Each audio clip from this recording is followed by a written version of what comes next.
Hello everybody, welcome to our channel which is named Scholars Academy.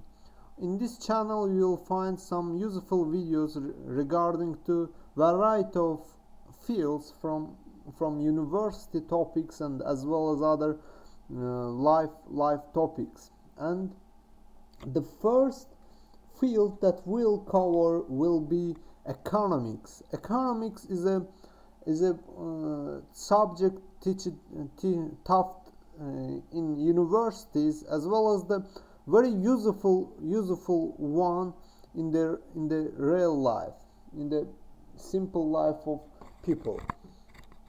When we start learn economy, we'll firstly should consider 10 principles of economics.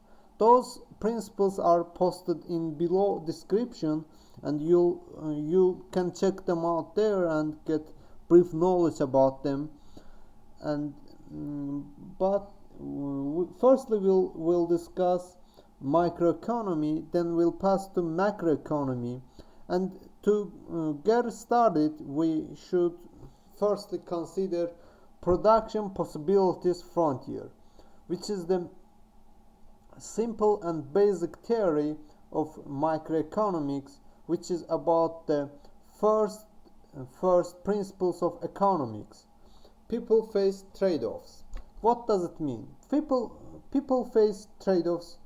Trade-offs means that in every action of a life, in every day of life, people face some trade-offs.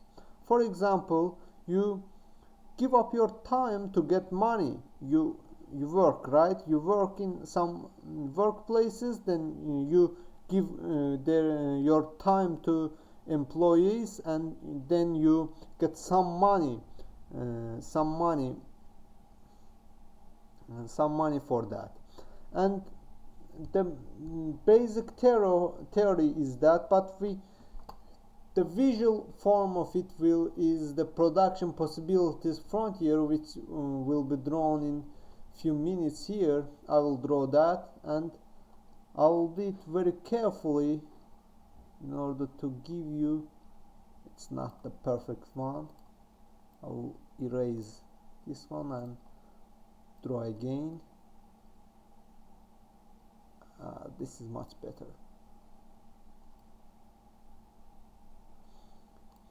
And I'll tell here some quick notes to you. Economy loves simplicity. We in the microeconomy we will be working on very simple frameworks that will be useful in the more complicated ones as well. For example, this production possibilities frontier is very simple one, and but we'll recall this graph in the following chapters as well very often. This is the very useful graph that you should memorize in your daily life as well. We will consider that a country which produces only two goods. First one is apple, and the second one is bananas. I'll donate apples with A and bananas with B,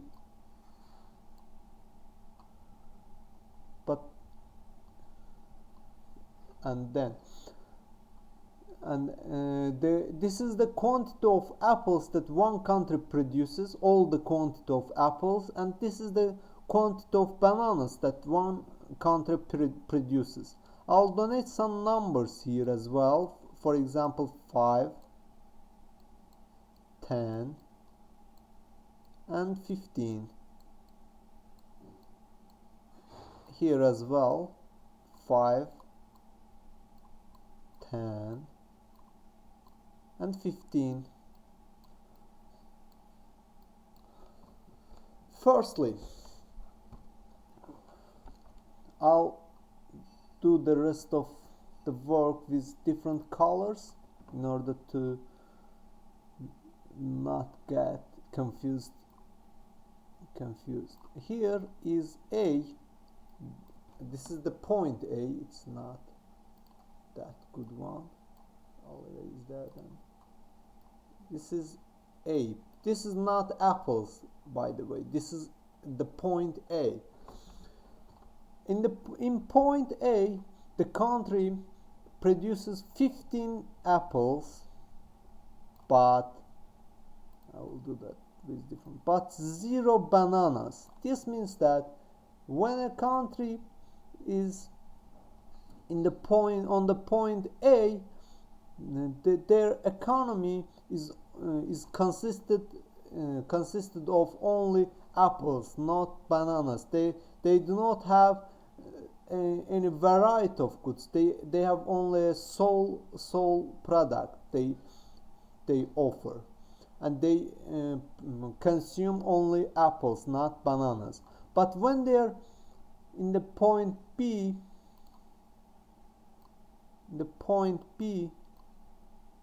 they will be producing 15 bananas but not any apples. You see from the graph. If you have a basic calculus knowledge, you will see easily that when economy is in the B, on the point B, the country will be producing 15 apples and not any 15 bananas, I'm sorry, and not any apples. And when the country is in between the points A and B, for example in the point C, they will be producing 10 apples and 10 bananas. And this point is, in this point they have variety of goods. They have apples and they have bananas. They are completely satisfied with that situation. And for the point C, they have as I said, 10 apples and 10 bananas. And when we draw the line between these points, I will draw this with the different color. When we, it's not the perfect one, when we draw the line between them, we'll end up with production possibilities frontier. This is called like this. And when the economy is in point like D, below the production possibilities frontier, their resources are not allocated efficiently. This situation is called like this. Their resources are not allocated efficiently. This means that they have enough resources, but they're not using them to produce goods and services. And this point is not the good one for the economy of the country. But if we consider the point E here, in this case they have not enough resources to produce goods on point E, enough goods and services that are required. But in point C, they are able to afford their resources are enough to produce goods and services, and they, as well as they do not waste any resources. They use them all and produce enough goods and services. Therefore, point C is the best one among these three points for the economy of the country. And this is the simple and basic theory of microeconomics, which is called production possibilities frontier. We'll discuss the more complicated ones in the next videos.